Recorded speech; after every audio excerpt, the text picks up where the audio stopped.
I'm very fond of China and the Chinese.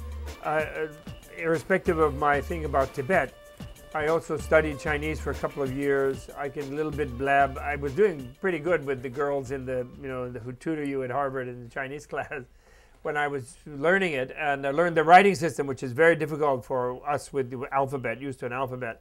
And I read some classical Chinese and got to really like Confucius and so on. So, and I admire the Chinese civilization in its classical form quite a lot. I don't like Mao, and I feel that Marxism was a disease on China and ruined them as badly as it did other places. And I'm very sad for the Chinese people that they've had this terrible government imposed on them that for so long that has ruined their environment, destroyed for a while their family system.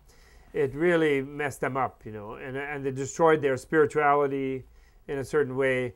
And I wish they would wake up from this long nightmare that they've been in for like 60, 70 years now. And I think they will soon, actually. I think they are waking up from it.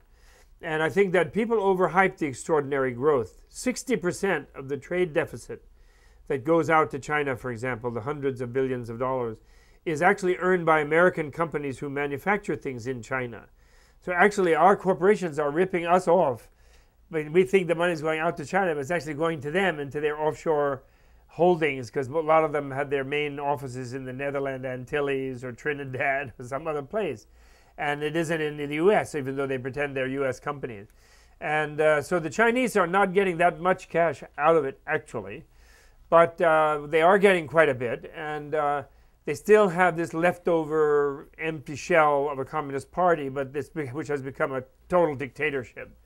And that is holding the Chinese people back, actually. And it's causing Tibet to suffer, for example, these ridiculous people in the Politburo. So, but I really like the Chinese, and I think they will wake up on their own.